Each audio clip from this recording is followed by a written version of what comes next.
atrofingizda har xil nas bosgan tapchikalar paydo bo'lib qoldi-da. Ular juda ham yaqin o'zingizda olib yursangiz, yo ularga kelib turgan nas hayotingizga yo sportingizga aniq ta'sirini o'tkazadi.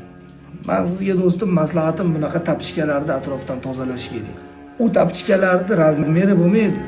Bugun siz oyog'ingizga tushib ketadi, ertaga boshqani oyog'iga tushib ketadi, shu oyoqlar tagida yuraveradi o'ralash.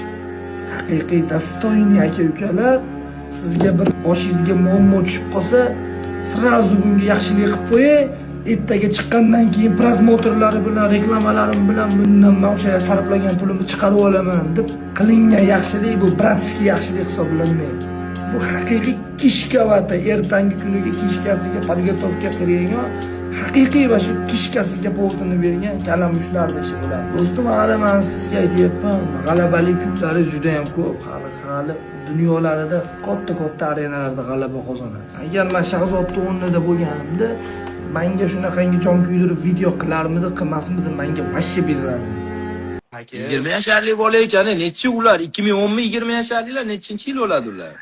Ha, shunaqa 2010 bo'lar. 2010 mi bila? 2010-yil men bila. Mashinda tug'ilishganmi? Ko'zim endi ochilganda ular tug'ilishganmi? Bila.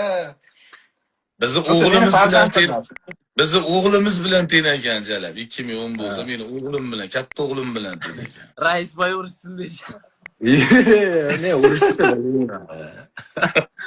Raisboy siz ham bitta chiqib bulg'a bermaysizmi qo'ldan kelganda? Hech qachon